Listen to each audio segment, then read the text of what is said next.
You're listening to The Eternities. Please help support regular podcasts by checking out Thrivous nootropics via clicking on the ads on the website and on YouTube in the link below. Thrivous supplements aid long-term brain function, helping to support better focus, mood, memory, and sleep, with formulations based on peer-reviewed human studies. Please also click through on the site's Amazon links when shopping with Amazon, as anything then bought will send a commission to The Eternities. So with me today on the podcast is Katarina Phang, who is, how would you describe yourself? You're a dating relationship coach, is that right? Yeah, in a most generic term, I am a dating relationship coach, but in a more niche specific, I am a feminine magnetism expert. I specialize on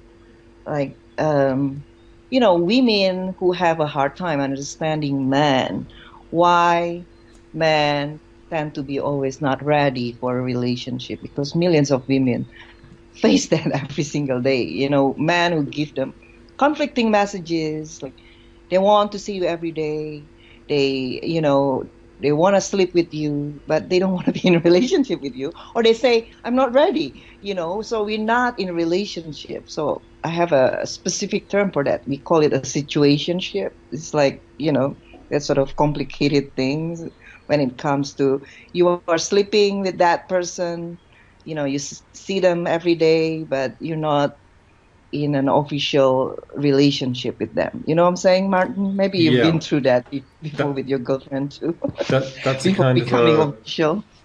Sorry, say again. Sorry, we talked over each other. What were you saying?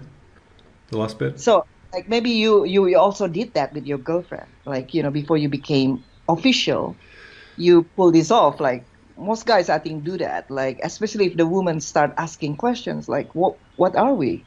Like, are we a couple, or what are we doing? Like, guys usually would say, I don't know. I'm just like, I don't know. I'm not thinking about relationship. I'm not ready for one. I don't know if you did that, but, having been in this business in this niche for at least 5-6 years, I begin to see a pattern that most guys are really like that. Is that their default mode is not ready. They just want to explore first and see what happens, So women come to you. Women come to you, and that is the prime issue, the prime theme. Yeah, mostly. Interestingly, that's kind of like my established niche. Yeah. A lot of other coaches, they will teach you the ins and outs of dating, how to put up your profile, and all that, right? I skip that part. Like, I'm not interested in that. Like, I'm more for women who have, like, troubles understanding where the men's hearts are. Mm-hmm. Like, why are they doing this thing? So I'm here to help you understand how a guy thinks. Mm. So that's why I call myself the man whisperer. So I came across you from Facebook. I think you were a friend had you as a friend on Facebook, and I think I began to like your posts, and then I realized the kind of work you do. And so I think I found interesting about your posts on Facebook is first of all, you seem to defend men's nature, which is quite contrary to the times when there's so much criticizing men's very nature itself. And you seem to throw a lot of the emphasis back on women and their issues, and that they need to solve some of their own inner issues, and then the outside world will naturally click into place. And I also liked what you've been saying about the shadow, the psychological term, the shadow, which I think comes from Jung. Yeah. And you've also talked about, you've critiqued the left and liberals, and talked about what's happening with Trump and things like this from what I think is quite an unconventional or even unfashionable viewpoint. So that's why I've been drawn to you. But specifically the shadow and how it relates to both relationships and also even politics. So what? Right. Go on. Sorry, and what's the question? Um, yeah, I just wanted to talk about why I've been attracted to your work and how so what seems to I don't know a great deal about your actual your counseling work with women and dating relationship advice, but how for example does it differ from other people who are in the same line of work? Because it does seem to me that you have a very different approach. Yeah, I think so, Martin. This here's the thing with me. I don't try to be somebody. I'm always myself 24/7. I don't have an image of me. I'm just like natural. This is my true nature. So the fact that now I now talk about the laugh, how the laugh has regressed, it just kind of came up naturally. It just evolved that way. I didn't even plan it to be that way because I'm so interested in human nature and my work is so like sooner or later it's gonna zero in human nature because uh, relationship is really about understanding yourself, Uh-huh. right? Uh-huh. When you understand yourself, you will understand your partner. Not just that, when you understand yourself, you understand humanity. So I think it is just unavoidable to me that eventually I would start talking about current affairs. Though I'm not very political. You might be surprised when I say I'm not political. I didn't even vote the last election. Do you believe me? I didn't vote because I was a tepid Hillary Clinton supporter. I was wanting a female president, but I wasn't on board with a lot of his her I'm sorry a lot of her liberal or democratic platform or agenda because I mean it's not entirely her fault of course because she had to appeal to the entire segments of the left, right? So I guess she had to make concessions, and I understand that also the dilemma that anybody from the right has to also, face to win an election. They have to embrace every part, every segment of the party. So because of that, I was seeing the left has regressed beyond recognition. I consider myself a leftist, believe it or not. I never I will never associate myself as a conservative.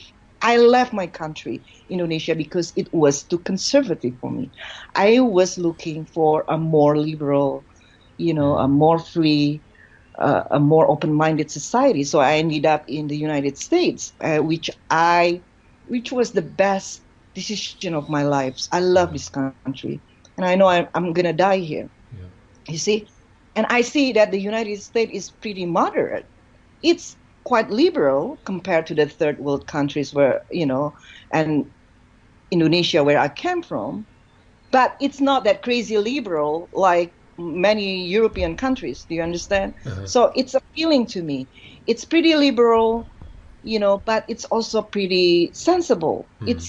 It's moderate. That's the word that I like, moderate, because I'm a moderate person. I'm pretty liberal, but I can get along with conservative people because I see sameness in all of us. Okay, so my venture into talking about quote unquote politics has everything to do with my self exploration. It's not about that I support Trump or I support Hillary, I support the Democratic Party or I support the Republican. I don't care about any of that. That's why I don't really follow politics. I don't watch the news, so I don't know what's going on. I don't know the small details. So when people talk about Trump does this, Trump that does that, what the hell? I don't care because if I cared that much, I would run for office. You know what I'm saying? Yeah. As just an ordinary citizen, sometimes you just have to be humble that you don't know much of what's going on in Washington Yeah. behind closed doors. You're not privy to that information. So stop pretending you know shit. I'm sorry, But if you know what I'm saying. you, And I see a lot of people just pretending they know everything about governing. They know everything about this, like intelligence information, for example. I'm not like that. So when I talk about politics, it's specific to human nature and how much people are delusional. They think they're one thing, but they're actually quite another. So this is what we are facing in the world today. so People who are fighting the parts of themselves that they deny. yeah. And they make it as if, the problems are really out there. They're not aware. The problems is within themselves. And I'm the one who sees that. And every time I say that, I'm sure somebody's gonna get offended because, oh, you act like you're so enlightened. But I only see that because I see it in myself. I've been that person. Yeah. You know what I'm saying? Yeah, yeah. So I've been doing the work to see that the same ego movement in these people, in myself. That's how I know it. This sounds like the kind of thing you were writing about in an article on your website, entitled "How the Election Displays Your Shadow and the Areas You Need to Work On." Yeah, So for me, it's just so clear. For me, it's just so loud and clear. And I'm sure, at least half of the population cannot see it. And I'm by no means, defending the conservative or the right, because there are a lot of things I'm not happy with the right, like the religious fundamentalism. And I'm not all for that at all, So even though right now I'm like on the side of the counter culture movement, I'm far from a rightist. I'm not. I'm pretty much there in the middle, a little bit toward the left, but not too much to the left. So I can understand, the right's point of view. I can understand them. I can get along with them, because I see everyone in myself. That's all. but what was it about this election and Trump that that sort of triggered people's, as you say, the shadow, and what they Because personally needed to work on, rather than railing against this figure, this bad guy, this Trump. And how does that actually factor into your work? This shadow. How does this great political effect or reaction amongst the populace? How does that then come back to them as individuals, and how does that fit in with how they could have better relationships, or yeah, how does that work? so- yeah, I've been observing the last I don't know, few decades, that the left has been increasingly intolerant and very fascistic, and they think that they're almost like the ultra right of the past. It used to be the ultra right who thinks that they know it all, they have all the answers, and everyone else is wrong. Now the pendulum has swung to the opposite side, which is the left, and it's gone to the very far extreme, that we see that the far left, they just cannot entertain any point of view that is not in alignment with their point of view 100%. That's what extremism is. So the left has gone to the extreme. That's what I am counter-reacting. Like I'm counteracting. I'm trying to sort of, in the role that I have, that I am aware of, I'm not that influential. I'm just trying to just bring the narrative sort of swung a little bit to the middle somewhere, so it's not so far left, because the media right now is so co-opted. You know what I'm saying, right? Yeah. So everything is just so far left. That is the narrative we have. That is the norm we have. That is the truth. The prevalent wisdom is of the far left. And someone who is like me, who is in the middle, saying, "Are you sure that you really get everything figured out?" Because obviously you don't. You are the cause of all this chaos in the world. because you're trying to be somebody you are not. You live in should. That is the mentality of the left. They think they should aim to the highest ideal. And they do it in a way that they deny their humanity, their human nature, their true nature.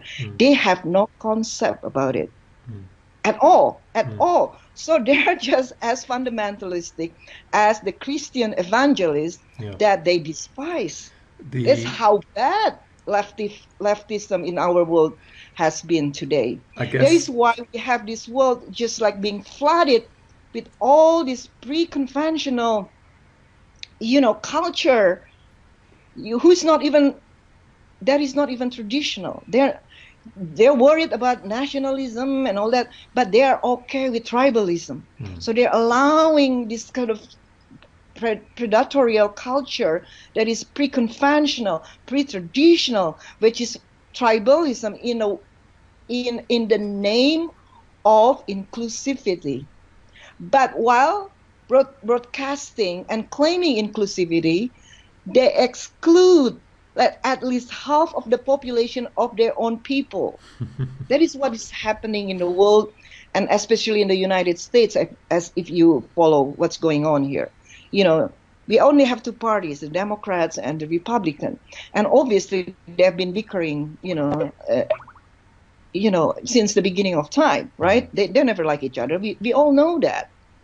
But this has come to, I think, to the most extreme in the last election.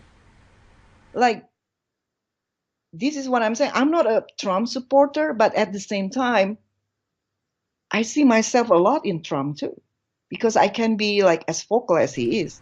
I can be as quote unquote arrogant as he is, So everything Trump is, I can see it in myself. The same way everything Hillary Clinton is, I can see it in myself. So I'm not against him. Like, I don't support him 100%. I'm agreeing with some of his policies, but because I'm not also following him, most of the time, I'm not against him. And this is what I think the left finds difficult to fathom, that, someone can be not against Donald Trump, even though, she's not supporting him or something. So I'm just trying to sort of provide an alternative point of view that, hey, guys, it's just, if you, just like step back a little and really look into yourself instead of so busy, trying to sort of debate and providing a response in your head how to win a debate, you will see much of what you're hating about Trump or anybody in yourself, because you are now projecting it on those people you hate, on those people you disagree with. You just don't realize it. So I see all this, like, this craziness and then this self-unawareness so striking that I have to say something. That's all. And next thing I know, I'm no longer like a conventional dating relationship coach, because I venture into this sort of taboo. I know not many dating coaches will talk about what I talk about, but I don't care. I really don't care. I just want to be me. Yeah, because you're selling a product or a service, and you're risking alienating all those people that hate Trump or totally, completely committed. But those who understand me understand where I come from. I'm not here to defend Trump. I'm just here to provide you an alternative point of view for you to look deep inside yourself, so you probably could moderate your view on Trump or anybody else that you disagree with. Because in essence, they're not that different to yourself. Whatever you're hating about that person, you can look into yourself that you've done the exact same thing in the past. Whatever it is, if you were aware, you could have found things that you have done in the past that, you're accusing Trump or anybody you hate is doing. Nobody is spared from that. Nobody. So that's why I said that is your shadow. You're rejecting parts of yourself. Now you're projecting the parts of yourself that you deny on other people. So you save yourself from the discomfort of admitting that you are the problem or you are part of the problem. Yeah. Yeah. And so just briefly on the left, on the liberals, you say you've observed this drift to like a more of a fundamentalist attitude. I think there used to be an old-fashioned term in more religious times, which was holier than thou. So Yeah, holier than thou. yeah, Definitely the left today is very holier than thou. They really look down on the other side. Everyone who doesn't agree with them is either a racist, a xenophobic, a sexist, all those names, all the stigmas, because basically they deny that those parts of themselves. So they're always like one way and one way only. And because of that crippleness, they're fighting themselves. Mm-hmm. Nobody can be one way and one way only at all time. But the left wants to think that they can be altruistic at all time. Altruistic without caring about your needs for survival, for example, for self-protection, is suicide. They don't have any concept about that. For them, if you're not on board with my view of how I see the world, you are a racist. So you think the tendency is, you could call it idealism to a fault. So idealism to a fault, which is very unspiritual, because spirituality is really about just embracing what is.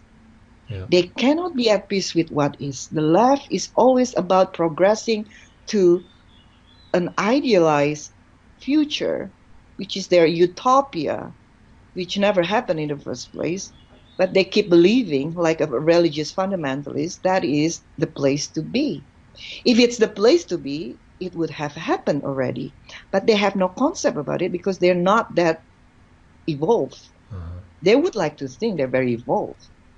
And if you follow the traditional progression of stages of consciousness, green, which is what liberalism is actually at the top of the we call tier one, before it goes to integral, which is like tier 2 and tier 3. So they're at the top. And I was a part of that movement too, obviously, because I was rejecting the conservative movement of trying to just make everyone conform to their values. Obviously, that's why I left my country. My country, Indonesia, was a very traditional Muslim society. It still is, right? It's not unlike the West with their Christian fundamentalists. Maybe only worse, because what happened in the world today. So obviously, I'm not a conservative because I left my country because of that. But at the same time, I embrace some good, wholesome, conservative values. You cannot just get rid of everything conservative. It doesn't make sense. So I will embrace the part of me that says, you call it racist maybe, if you are so far left. But I say this is common sense. When a group of people come to your country and try to change you to be more like them, why are you tolerating that? That is common sense to me. Isn't it for you? But since you're a believer of a certain creed, a certain dogma that you need to be not racist, you need to be exclusive, though in the application of it, you exclude half of your country, men and women, so they don't even realize their own sort of contradiction, the liberals. Absolutely. They are so unaware. That's the word for it. Unaware. It's beyond ridiculous. So I have to say something. I've heard some criticism sort of trying to sort of describe this tendency or this shift as a feminine one, that it's like a maternal approach to the world, and throwing open the doors to any immigration, and that there is no sort of we can't Martin, exclude. I'm all for that. I'm all for that. Yeah. Provided that those people that we include are of the same page as us in respecting each other's values, each other's cultures, and not trying to convert or to change, the host country, the host culture to be more like them. Hmm. That is not the case with the predatorial culture we're talking about. And it's so politically incorrect. Nobody wants to talk about it openly. I'm so sick of it. I'm so sick of political correctness. It's the dumbing down of our society. That is what's happening in our world today. So I'm saying it as it is. Yeah. I'm all for globalism. I'm all for multiculturalism. I'm okay with any culture, with anyone's want to live side by side, peacefully with me or with my fellow countrymen and women. Do you understand? Hmm. As long as they don't show their supremacist agenda on me and on my people. What is so difficult to accept about that? Mm. What is so difficult to accept? So, It's common sense. so how does this theme then play out in relationships? Is this a tendency that is also acted out there? People trying to be idealistic all the time, signal their virtue, and they're not actually in touch with the actual, real, deeper nature. Is Because that the they same don't like theme? themselves. They Say don't again? accept themselves. That's Yeah. the bottom line. Mm. When you're trying to be somebody you're not, it's because you're not accepting yourself, all of you. Mm. Because you feel you need to fit to a certain ideal to feel good about yourself. This is what the liberals are trying to do. Some of them, I'm sure, are genuine. Mm. But those who are genuine, they are not that extreme either. Those who have regressed to the beyond, to the place that is beyond recognition to myself personally. Those are the ones who are not understanding themselves. They're not accepting themselves. They try to fit in.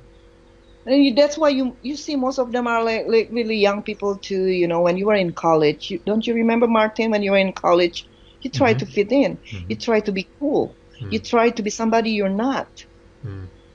You're still finding your identity. No, Do you want to be ruled by people like that? speaking personally, I was like this as well. I was overly idealistic, and I think in the last few years, I feel like I've been getting in touch with my shadow as well, which is partly why I'm so attracted when I've seen you talking in this way on Facebook.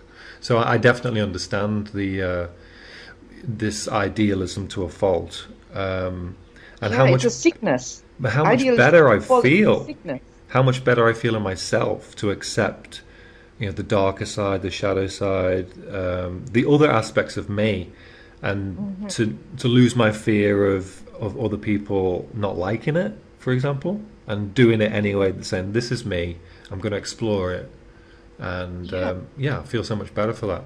But it Absolutely.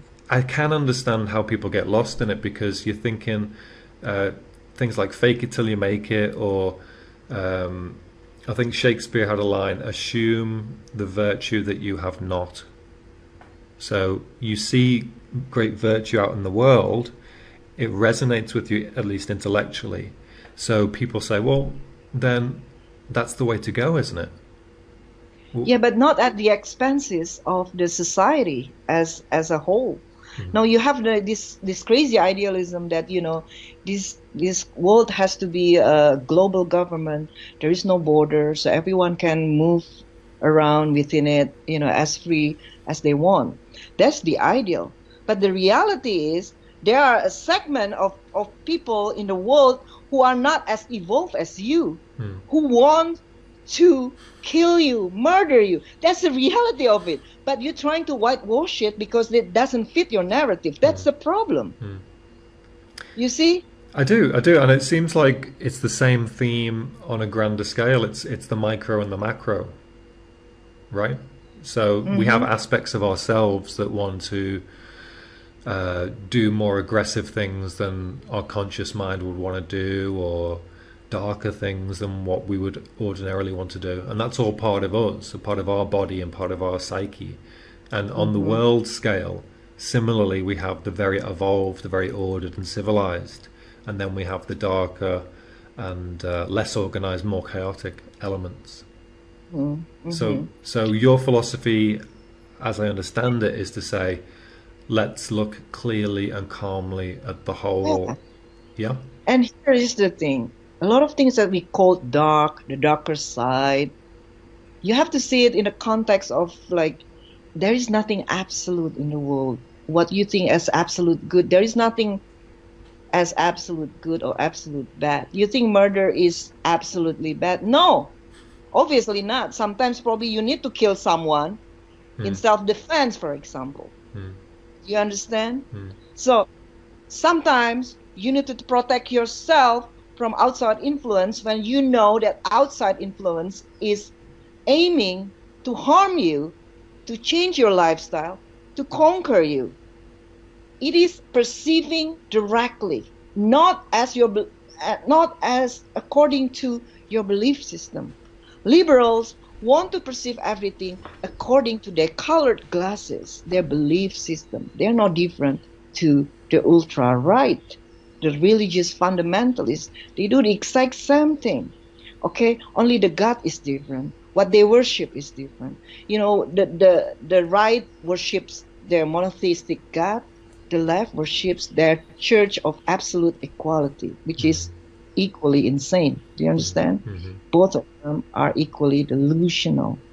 Left wing and right wing belongs to the same bird. The right wing cannot see it, the left wing cannot see it. But these days, since the left has won the culture war, most people on the right are pretty moderate right. That's how I see it, you know, because I'm a moderate person. I know who moderate people are. Most people on the right today in the United States are really moderate right. They're not like crazy ultra wing nuts like the KKK, the white supremacists, which are now the bogeyman of the left. They're trying to shove down our throats for them to pursue their agenda. But we all know that is bollocks. You're British, you know what bollocks are. It's bullshit. Bollocks, man.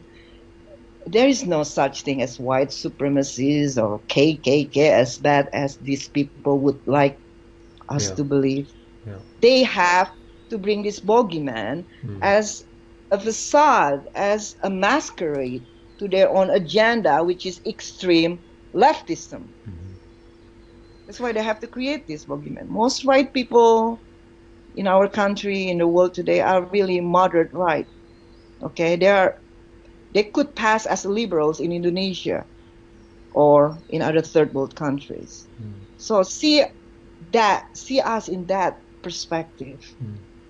Okay, I'm from Indonesia, so I know what is extreme and what is not. The United States is far from extreme. So all this sort of like fear mongering from the left, there is a rise in white supremacists and KKK. And I would just want to tell them in your face, I'm more white supremacist than most white I know. I like culture, I like white people. I like white intellectualism. What's wrong with that? There is a reason why they are the wealthiest, the most enlightened people in the world, the most peaceful, the most modern. Why do you deny that? Am I racist to say that? I don't care. You can call me whatever. I don't give a shit. All right, so let's try and get into your normal everyday work. And so I think I read on your site something about an awakening that you say you had in about 2015. Yeah. What was that all about? You know, there is just something. I was raised a Buddhist, right? And I was always an admirer of the Buddha. I thought, wow, the Buddha was so cool. He really knew a lot of things that most people didn't know, right? With this enlightenment thing. So when someone was enlightened, he or she practically became superhuman. That's what I thought. And anyone has a conception of enlightenment, me included. So throughout my, formation years, I always had this sort of affinity toward the Buddha and its teachings. Even when I was very young, I knew how deep it was, how beautiful Buddhism or Buddha's teachings were, you know. So, but there is one thing about the Buddha's teachings that just so eluded me. It's just so like, what the fuck, right? I don't understand any of that.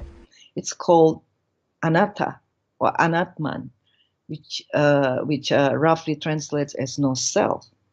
Huh? I couldn't wrap my mind around it. What does it mean, the no self thing? It's just so elusive. So I knew that, if I could penetrate what anatta was, that was like the gateless gate toward freedom, the gateless gate toward enlightenment. So one day in, I think 2015, you said it, 2015, I don't even remember. I think it was 2015. I was just doing my regular sort of like daydreaming sessions because, I had a program called Journey Inward, right? So at that time I was like in the middle, I was beginning to start a new cycle of Journey Inward, which is an inner work program. So what I did usually, I would just meditate or just whatever, daydream, listen to you, hours of self-hypnosis on YouTube, just to sort of like, condition my mind, so I got some insights, what to talk about, what to teach. So I already did all that, but still I didn't understand the no self thing. And one day, just before the first class of that program, I was doing my usual thing. I was lying down in bed, listening to YouTube, whatever I could find on YouTube, right? So I was just getting so relaxed. And I don't know how it happened. It just happened. Next thing I knew, I saw what anatta meant. I saw what no self meant. And it was just like, wow, bam, wow, my jaw dropped to the floor. Are you serious? Like, is this that simple? That is what it meant. And I've been like searching for all my life what it meant. It must have been because the translation of anatta was so poor. So I blamed it on the translator, So like, I don't think they came up with a very clear explanation of what no self meant. But in that moment, I saw that, all these things you called yourself, it's just your imagination of yourself because your mind concocted it.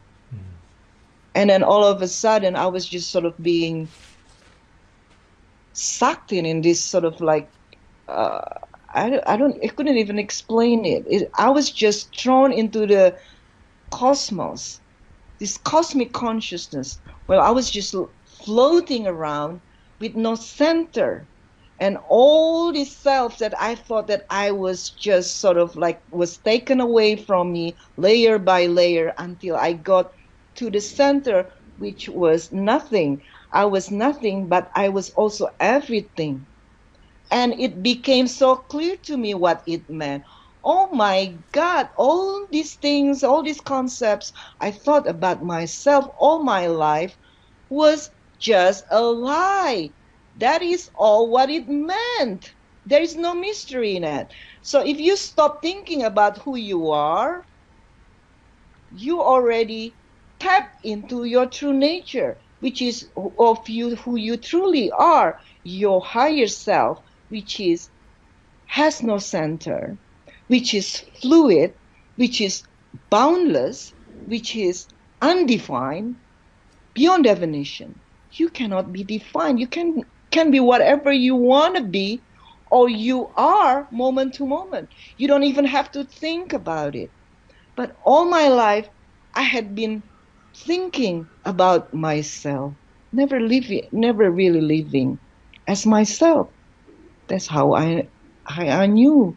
Oh my God. For 6 weeks after that awakening, my world is a total tranquility, total silence. My mind was just so grounded. Everything I see is silent. It was such an amazing experience I never had in my life. It's just bliss, It, full bliss for 6 weeks. it sounds like what we might call enlightenment. Yeah, I guess enlightenment experience. That's why, because you are so like, you realize how duped you had been. Like, you think all these concepts, enlightenment is all about being so superhuman. No, enlightenment is just realizing your true nature, the way that you have been all your life, but because of the blinkers, you couldn't see it. All you have been your life is this light, is this lightness of being. You without any issues, you without any concept, you without your stories. That's who you are all your life. That was brought to light to me that day. And the following 6 weeks after that is just, wow, life is so clear when you have no self, when your mind is not thinking about who you are all the time. So you were already a relationship counselor before that. Yeah, at that time I was already, and my results were already very consistent too. Like, some people already thought that I was having something, I was enlightened. So even, one of my clients said, "You are a bodhisattva." Oh, really? Like, I was like, "Are you sure about that?" I don't know. Right? But after that experience, everything is just sped up. You see that consciousness has a way to sort of nudge itself, expand itself. Once the toothpaste is squeezed out, you cannot squeeze it back in. I find it so very true with myself. So whatever I do right now, maybe you won't believe it, and everyone thinks I'm delusional. But whatever I do right now comes from spontaneity. It doesn't come from the ego. It doesn't come from the self. It just comes because it feels right, spontaneous. That's why a lot of people don't understand me. I'm okay with that. If you don't understand me, just remove yourself. Don't follow me around and try to rile me out because I'm triggering you. A lot of women are like that.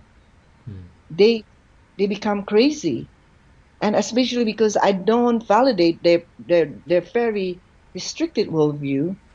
They're so violently triggered by that. But at the same time, they're so like amazed, so fascinated by me. So I'm like, just come back when you're ready. It's okay. I don't take it personally, but just don't follow me around. Try to get a reaction from me. It's weird. It's weird, but it's part of the mechanism of their own minds, I guess. That they react or are triggered by you, and they have to keep coming back and attacking you. You know? Go ahead. Hello? Yeah. I know I'm not for everyone. You? Hello? Sorry, you're breaking up a little bit. Yeah. So what did you say? Sorry. What did you ask me? Maybe. I just said that it's these women that are triggered by you and they keep coming back to you and attacking you. I guess that's part of the mechanism of their own mind wanting to understand or wanting to grow even maybe or wanting to defend itself. Mark, it just goes with the territory. Someone like me who's right in the middle, who has healed her split mind, will become a mirror to everybody else. So a lot of people will just be triggered by me. It just goes with the territory. I'm not even trying. So I know that and accept that. So if you're so triggered by me, just remove yourself and you can come back later. Meaning there is something about me that you see in yourself that you reject, that you have to reintegrate. That's all that means. I don't know you. I don't even know your face, so I don't have any ill intention to you. But somehow something I say just triggers something in you that makes you project that this is like craziness, whatever it is that you accuse me of. But that is actually a part of you. Okay. So I'm not following you around. I'm not antagonizing you. But when I post something and you react to it, in a way that you're just so offended, what can I do? Like, hey, you own it. You own your own reactions the way I always do with everyone else. But Okay. But I accept myself too. That's the difference. I accept myself. Right. I cannot accept that you are acting like this to me. So, just go away. yeah. And I'm okay with that. So even before this awakening in 2015, you were already a relationship coach, a dating Yeah. coach. What was it that got you on that path? How did you come to a position where you felt like you had something to offer in Mm. that respect? Right, right. At that time, I was in such a dark period of my life after the split from my ex-husband, from my husband at that time. We had just come to a rough patch in our marriage, and it was very hard for me to accept that. I was still clinging to our relationship. I wanted to save it, and that was probably like the darkest period of my life. Like, the worst, like, uh, the worst loss in a way that I ever experienced in my life. But that is how you come to the understanding how the ego will always lead you astray. Without that experience, I would never have been the person that I am today. So I was deep in my suffering thanks to that. On, why relationship so hard? Why dealing with myself is so hard? And all these things, right, going on. Why I had so many expectations and why I didn't get half of what I expected from my relationship and so on and so forth. So then I became just very interested in relationship. I began to sort of Google everything, to learn about relationship, and began to really read some, certain coaches. And then I was telling myself, hey, I can do this too. Because, truth be told, this sort of thing has been ingrained in me all my life, like the Buddhist upbringing, the Buddhist teachings, the meditation. I've known that all my life. So, hey, I could devise a better sort of teachings than this. That's what I thought at the time, But I didn't have any conceptions what I would be like. I didn't know. I didn't have any plan whatsoever. I was very modest. I do whatever I like. That is always the basis of how I lead my life. I just do whatever I like. That's all. And that is the free spirit in me that brought me in this country. Brought me to do what I love doing. Just be the person that I am, which is free, which is just true to my true nature. I might not have been the most virtuous, most honest, most noble person, ever lived, but I knew myself. I always love to be myself. I love myself. I love my freedom, So it's always been ingrained with me, that attitude, that free spirit. So during that dark period, I began just to sort of create, sort of a platform to sort of, for me to dispense my ideas little bit by little, and starts promoting other people's products for commission, right? I didn't get much at all, So yeah, I get probably money every now and then, but that wasn't the money that made me want to do it, because I felt it in myself, So money was never my motivation. And I just thought, well, we see how it went. And one day in 2012, after promoting products of others, I began to write my own experience in a dating world, in which, at that time, we called this guy EUM, by the way, the guy who likes you, who wants to be with you all the time, who loves you but not ready for a relationship, we call them EUM. EUM stands for Emotionally Unavailable Men. So, but now it's just a phrase for a guy, who is acting like a boyfriend but refuse to be called a boyfriend. So that's what it is. Not necessarily that they're truly emotionally unavailable. You know what I'm saying? Mm-hmm. So at that time, I was also, dating an EUM, a guy like 8 years younger than me, and he wanted to see me all the time, but he always said that, I'm not ready for a relationship. I'm not looking for a relationship, and really confused me. And why do you want to see me all the time? Right?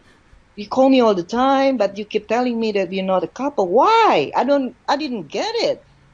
So then from that experience, I started reading this book. He's really that into you, but he's just not ready. And I was surprised uh, at the welcome responses from the women. So obviously this is not just happening to me, This is like happening to maybe like every other woman in the world today. We men are just like telling you I like you, but don't tell me what to do, because I want to be free, sort of thing. So, and thanks to that, I got all these endless gigs of helping women, trying to sort of decode what these guys are saying. And I became, through the feedback from my clients, from since the publication of the ebook, which was like beyond my wildest dreams, I got this like floods of daily testimonials starting from that day until today. I mean, daily. I'm not exaggerating. I always have something to post every day about the success of what I teach. Every bloody day, which is unheard of in the relationship and dating niche. I've never seen anyone else has daily testimonials, however famous they may be, however they're more senior than me. I've always been in business for about 5 to 7 years, right? These people were already here before me, but they don't have the kind of clamoring and testimonials and crazy love letters that I do every day. To this day, every day. When I say every day, I mean every single day. So what is it that sets your work apart then? What do you think it is? Because I zero in to the culprit, to the source of the problem, which is yourself. I don't try to fix other people. I don't try to teach you how to fix a man, to tell him what to do, to give you what you want. You can just be who you are and inspire him to give you all you ever want without saying a word about it. That is the secret. And nobody else in the business has that secret. Everybody else in the business talking about how to communicate what you want so you get what you want from the man you love. I, on the other hand, say, just talk less, want less, think less, need less, and he'll do everything more. And it works like work. In a sense, do you think that it's like a process of letting go? Exactly. Exactly. You're so totally right.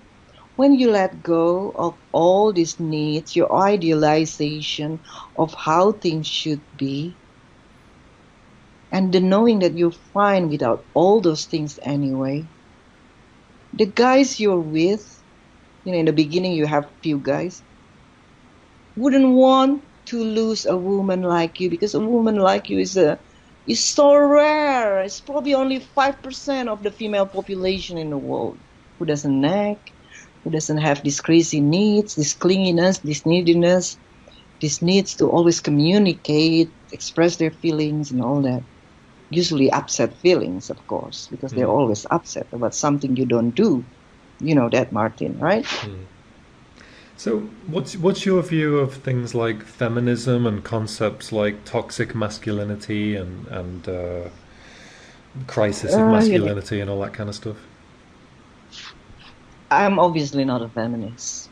I consider myself just today we all what we need, and maybe thanks to feminism. I don't undermine feminism, by the way. In the old days, they did have a role that, we were treated equally in terms of politics, in terms of social matters, right? So Mm. we could vote, we could enter the workforce, we could uh, we could be protected for our rights. For example, we could sue the father of our kids so they can, they can provide to our, for our kids and all that. And I obviously appreciate all that, obviously, you know. But feminism today, I don't think we need it anymore. We already have everything that we're supposed to have. I'm as free as a bird in this country. Why do I need feminism? That's the thing. There is a time for you to be idealistic. There is a time for you to live your life and embrace what is. So that is where the left has gone amiss, you know, in my opinion, that they try too hard to keep fixing and fixing and fixing and fixing. They forget to live in the moment. They forget to enjoy the fruits of their Yeah. hard work. You know, You one of say? the one of the observations I have about Thailand, and I don't know if it's true or if it's just my own filter on it, is here people moving around in the city or a town or wherever, they seem more present where they are, happier to be in that moment. Whereas back in England, people seem to be Mm-hmm. straining to get to somewhere else. And Mm-hmm. I really like the difference in atmosphere that I find here of this more contentment. It's like we're going Yeah, somewhere, but he is okay too. somewhere at the natural pace Mm, that is natural, mm, that is organic. mm, That is what people don't understand. They think by keep pushing and pushing, pushing, we go further. No, you just go crazier and crazier. That's mm, all. mm, mm, So I agree with you. So there is a lot to be admired about the Eastern culture too, where I mm, come from, which is the sense of belonging, sense of just being in the moment. Be happy with what you have. Be happy what where you are, right? And then the Western part of it is progress, always about progress, and mm, I love that too. mm, But why can we combine the two to have absolutely. both? Absolutely. So if somebody wants to get your help, their first port of call could be your book, or you've written two books, is that right? Right now, I have written one book One book. actually. So I was thinking to actually write another book called Feminine Magnetism, but I'm just too busy to really sit down and write down my thoughts and all that. So instead of being creating a book, now I made that thing, Feminine Magnetism, into a 25 weeks coaching program that is still ongoing. So it consists of 5 modules. Okay, so module one, journey inward, which is the inner work, the core of my teachings. Module two is 4 components of understanding man and 4 components of melting his heart. So it's more applicable advice on how to understand man, how to practice all the feminine skills in day-to-day things, in day-to-day life. And module three is how to lean back in dating and relationship. Leaning back meaning how to just assume the feminine role in a relationship with man. So you're not the one who tries to nudge things around, move things forward and all that, because most women do that. That's why they come to me. Module 4 is celebrating your feminine sexuality and healing your sexual traumas. And we have one class left in that module. And module 5, which is coming in June, is Salvation Through Relationship, which is my brand new program in which I will explain how relationship can be a venue for you to heal all your wounds, to come to salvation. Coming to salvation meaning just to embrace all of you, to come to great liberation, to come to the total understanding of your true self. It's all through relationship. So might sound lofty, and I still don't have no idea what I'm gonna teach, because that's my modus operandi. I don't know what I'm gonna teach. It's always moment to moment. I know what I'm going to teach usually the same day or the day before. So that's how I live my life. It's so these, always sorry to interrupt. So these are live webinars, are they? They're like, yeah, I call it group coaching. They're live sessions, but they are recorded. So those who cannot attend live, they can always listen to recordings later. Yeah. And and there also people can sign up long after they're done. Like all my programs, they still sell like hotcakes years after I finish doing them, because they're universal. They're timeless. It works every time. And all this material can be found at katarinaphang.com. That's right, KatarinaPhang.com. Okay, and I also recommend people following you on Facebook as well. That's always interesting to read what you write. It has been a very enjoyable conversation. Thank you for having me.